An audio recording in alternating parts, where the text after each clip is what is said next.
Bienvenue sur Mindsets, le podcast qui décrypte l'état d'esprit, les stratégies et les domaines d'expertise d'entrepreneurs de talent. Quand j'ai choisi la voie de l'indépendance, je me suis rendu compte qu'au-delà d'être un bon coach, il fallait aussi que j'apprenne à devenir un bon entrepreneur. Je suis Loïc et toutes les semaines, je recevrai des potes entrepreneurs qui ont déjà fait un bout de chemin, qui ont développé une vision business et une expertise forte et qui ont réussi à se faire un nom. Ils te partageront leur parcours, leurs stratégies, les erreurs qu'ils auraient préféré éviter. Ils te donneront aussi des conseils en lien avec leur domaine d'expertise pour te permettre d'aller le plus loin possible dans ton aventure entrepreneuriale. Mets-toi à l'aise et bonne écoute.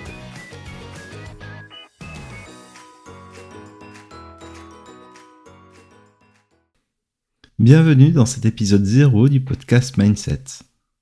Aujourd'hui, je reçois Loïc. Loïc est coach et formateur en PNL et il lance son podcast. Alors salut Loïc, je suis ravi de te retrouver pour cet épisode 0. Sois le bienvenu. Comment vas-tu ? Je vais très bien, merci.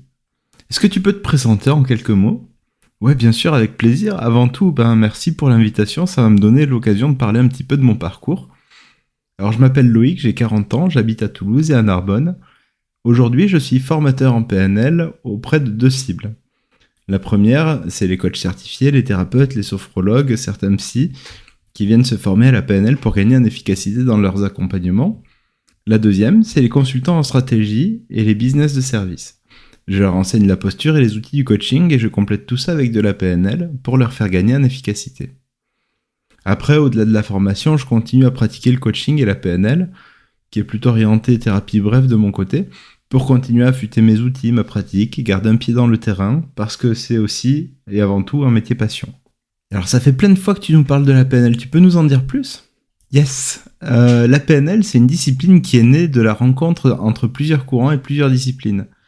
Ça prend naissance dans l'hypnose, dans la systémie, dans le coaching, dans l'ingénierie aussi, dans la linguistique, et j'en passe.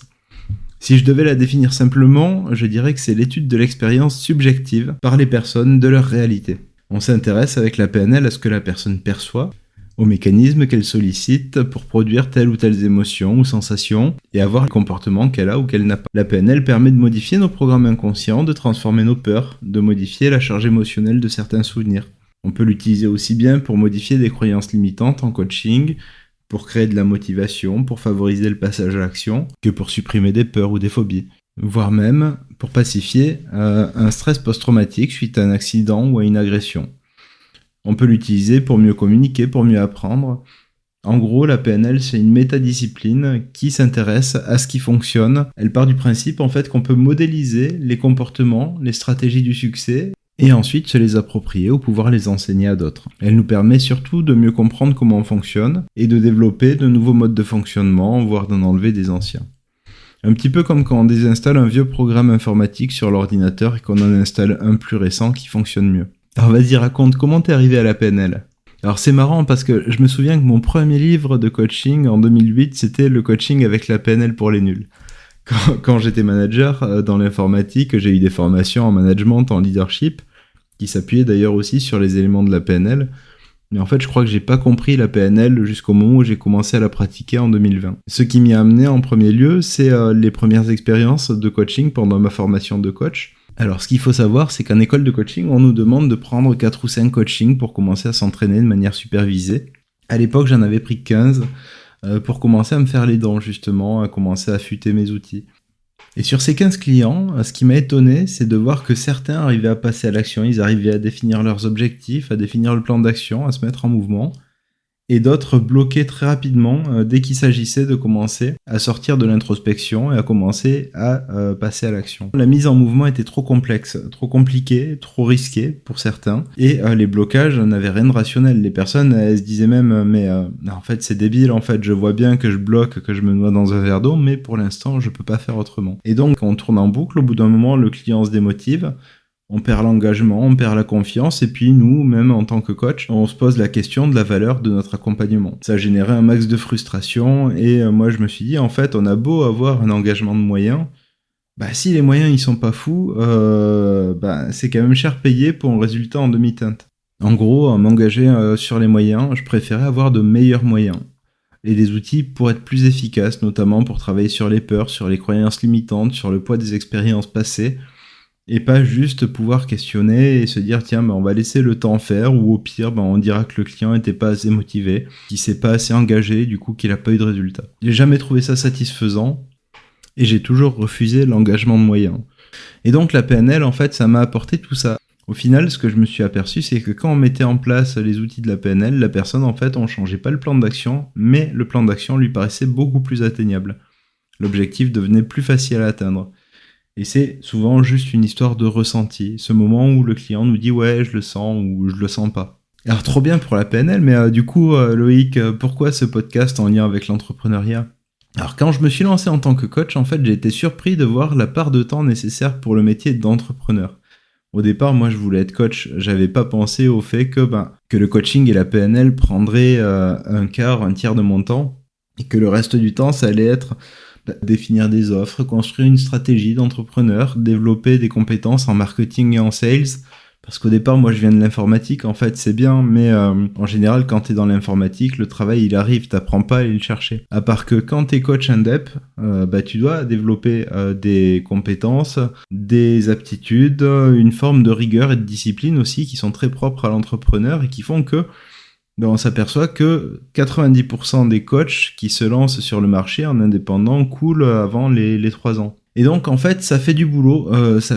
J'avais pas anticipé tout ça, la com, le marketing, les sales, la relation client. Et alors, perso, j'ai toujours adoré, en fait, avoir plusieurs casquettes, pouvoir m'intéresser à plusieurs domaines, pouvoir creuser plein de trucs. Mais je m'aperçois, en fait, que parmi les coachs qui se sont lancés en même temps que moi, il n'y en a plus tant que ça sur le marché, et à chaque fois c'est une forme de deuil sur tiens c'est un bon coach mais finalement ça n'a pas marché pour lui. Et donc j'ai eu l'envie de partager des clés du succès d'entrepreneurs qui réussissent. Parce qu'en fait il y a plein d'excellents coachs qui coulent, il y a plein de coachs moyens qui sont bons en marketing et qui réussissent. Et je trouve ça un peu dommage en fait de se dire tiens il y a plein de bons coachs qui n'arrivent pas à vivre de leur activité parce qu'on leur a pas expliqué comment attirer des clients, comment communiquer, comment vendre, comment se rendre visible, se rendre unique, en tout cas faire en sorte qu'il y ait quelque chose qui leur permette de vivre de leur activité de manière honnête. Qu'est-ce qui leur a permis aussi aux personnes qui arrivent à bien en vivre de mettre en place leur stratégie, de commencer à passer à l'action et justement d'attirer ou d'aller chercher leurs clients.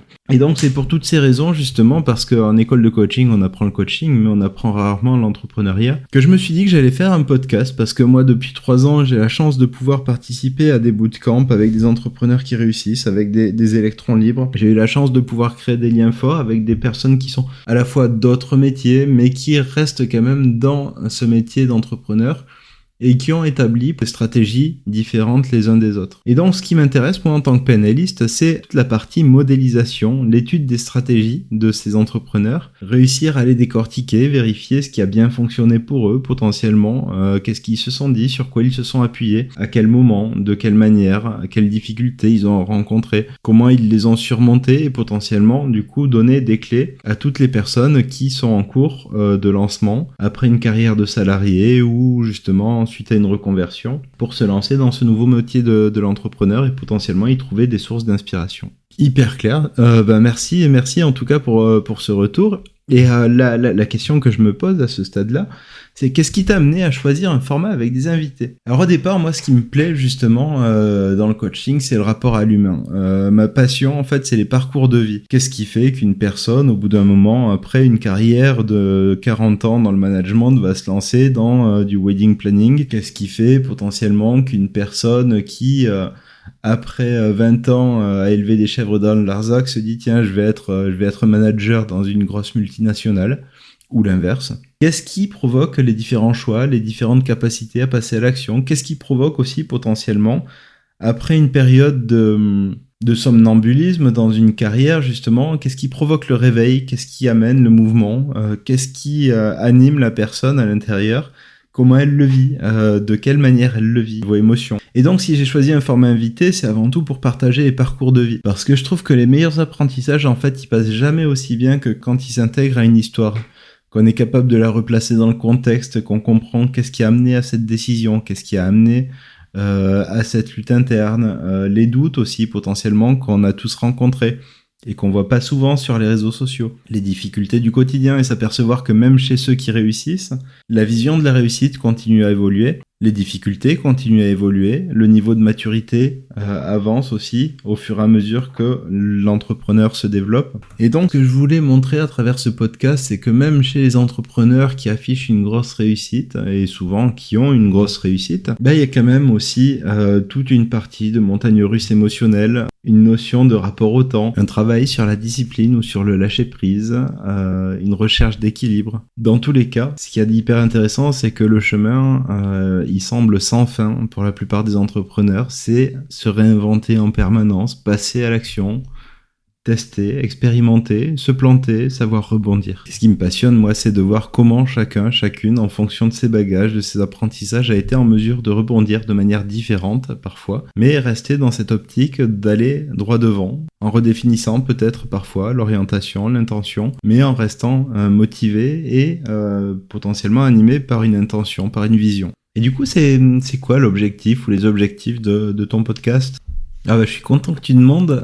En fait, ce qui a motivé la création du podcast, c'est d'abord la quantité de coachs qui démarrent, qui ont dépensé leur argent dans une formation pour devenir coach, pour devenir formateur, pour devenir whatever, mais qui n'ont plus forcément d'argent pour se lancer dans l'entrepreneuriat, pour monter en compétence sur la vente, sur le marketing, sur la communication, sur les réseaux sociaux, sur l'organisation. Et je me suis dit qu'en fait, ça serait hyper utile d'avoir un média gratuit où on a des invités de haut niveau de plusieurs domaines, de plusieurs métiers justement, qui vont pouvoir nous partager un petit peu leur expertise, mais au-delà de leur expertise, leur vision business. Le deuxième objectif, c'était de s'apercevoir aussi un petit peu par rapport au modèle de la réussite qu'on a tendance à voir sur les réseaux sociaux. Il y a plein d'entrepreneurs qui réussissent et qui cherchent pas à atteindre le SMIC LinkedIn, les 10 000 euros par mois, de faire du x2, x3 tous les ans, mais se dire qu'il y a potentiellement des modèles de réussite à échelle beaucoup plus humaine. Ce qui m'intéresse à travers ça, c'est justement le partage des stratégies, le partage des expériences, le partage de conseils, le partage d'expertise et créer une forme d'écosystème vivant, dynamique, où justement on se retrouve autour de valeurs communes, du fait de vouloir sortir potentiellement d'un système qui ne nous satisfait plus. Et donc c'est un petit peu tout ça que j'ai voulu créer à travers ce podcast, créer des poches dans lesquelles on va avoir des entrepreneurs qui se reconnaissent entre eux et qui ont envie potentiellement de développer des choses ensemble, de s'inspirer les uns les autres, de communiquer, de se recommander. Et donc créer une forme d'écosystème où justement on va pouvoir échanger à la fois de la valeur métier, de la vision, des expertises, de l'énergie, du soutien. Trop cool. Et les épisodes, ils vont ressembler à quoi ? Mais en fait, comme je te disais, je suis passionné par le voyage, le chemin entrepreneurial. Et en fait, je suis tombé il y a pas longtemps sur le voyage du héros de Robert Dilts. Ce qu'il y a d'intéressant avec le voyage du héros, c'est qu'il se base sur la notion du monomythe. On s'aperçoit que dans tous les contes, toutes les mythologies, une grande partie des cultures, les mythes fondateurs des différentes cultures fonctionnent toujours à peu près autour du même schéma. Ce que j'ai envie de voir un petit peu, c'est comment ont démarré les entrepreneurs. Un petit peu comme dans le Hobbit, par exemple, t'as Bilbo. Il est pas forcément bien dans son trou de Hobbit, mais tous les autres autour de lui sont ok. Et en fait, il faut que Gandalf, ce gros bâtard, il arrive, il invite des nains chez lui, et il réveille chez Bilbo la flamme de partir à l'aventure. Et à partir de là, au départ, Bilbo, il se dit « Ouais, mais bon, je vais avoir l'air de quoi ? Je suis quand même le seul Hobbit à aller en voyage, et puis qu'est-ce qui va se passer pour moi ?» Et puis petit à petit, il lève ses résistances, et puis il va aller jusqu'à combattre un dragon. Et on s'aperçoit au fur et à mesure que si on le transpose métaphoriquement, la plupart des voyages des entrepreneurs commencent un petit peu de la même manière, sur un appel. Soit l'appel de l'entrepreneuriat, cette espèce de monde étrange à l'extérieur, soit un sentiment d'inconfort à l'endroit où ils sont, dans le salariat ou dans notre poste entrepreneurial, que au départ, tout le monde rencontre plus ou moins la même résistance au changement, que ce soit la peur d'échouer, la peur de réussir, la peur de l'inconnu, la peur du jugement, et que petit à petit, chacun réussit à repousser ses propres barrières et aller un step au-delà. Et au fur et à mesure, sur le chemin, il va affronter ses démons, rencontrer des difficultés,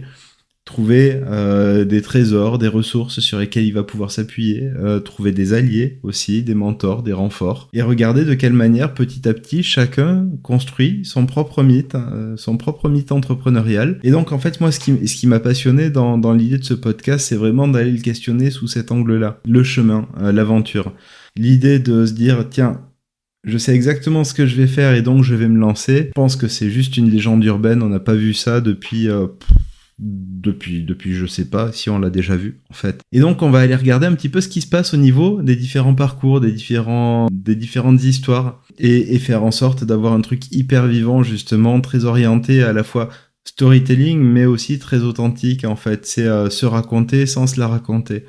C'est faire du sérieux sans se prendre au sérieux et ça va être justement trouver ce juste point d'équilibre avec des invités de qualité et avec des invités qui ont réussi, des invités avec lesquels j'ai pris plaisir à travailler ou à échanger. Et donc je sais d'avance qu'on va passer un bon moment. En tout cas, l'idée c'est vraiment de se dire tiens, on va trouver ce juste équilibre entre l'excellence, la convivialité, l'authenticité et laisser parler l'humain au milieu. Trop bien. Et après, comment tu vois du coup la suite? Pour l'instant, la suite, j'ai des idées, mais j'ai aucune idée de si je vais les mener à bien aujourd'hui, parce que de toute façon, les idées sont juste là pour évoluer au fur et à mesure. Pareil pour les intentions. Là, à ce stade, au moment du lancement, je me suis dit qu'à la fin de chaque saison, j'aimerais bien faire une petite synthèse des différentes stratégies, des différents invités. Quels ont été les déclencheurs du passage à l'action, les meilleurs conseils, les visions possibles, les différentes visions de la réussite, les différents alliés, les différents livres aussi qui ont été recommandés dans le cadre du podcast. Et créer une forme à la fois de boîte à outils, de boîte à idées, sur comment agrémenter son parcours entrepreneurial et faire en sorte que ça puisse inspirer un max de personnes derrière. Trop bien. Merci Loïc d'avoir été mon invité pour cet épisode 0. Ça m'a fait super plaisir de pouvoir t'interviewer. En tout cas, un gros merci Loïc pour l'invitation, ça m'a fait hyper plaisir de parler avec toi / moi-même et en espérant avoir clarifié la vision du podcast et de ce que vous allez pouvoir y trouver. Alors pour tous les auditeurs, le format un petit peu schizo où je me parle à moi-même, ça sera assez exceptionnel. Après, j'aurai des vrais invités, j'ai promis. Et on commence à partir de la semaine prochaine officiellement. Les 2 premiers épisodes sont déjà tournés avec des invités d'exception. Géraldine Fevra de Meraki, Laurine Blandin de Restaurant Methods. Et je suis hyper content de la première saison, des invités qui ont répondu présent justement, qui sont à la fois de très bons copains, d'excellents collègues, de vraies sources d'inspiration. Dans tous les cas, pour pas manquer les prochains épisodes, tu peux déjà t'abonner. Si tu te sens déjà de mettre un 5 étoiles sur ta plateforme d'écoute préférée, ça peut aider à décoller aussi, et du coup je t'en remercie. Et dans tous les cas, pour toute question, les invités que tu voudrais que je reçoive, je te mets toutes mes coordonnées où tu peux me joindre dans le descriptif de l'épisode. À très très vite pour les prochains épisodes.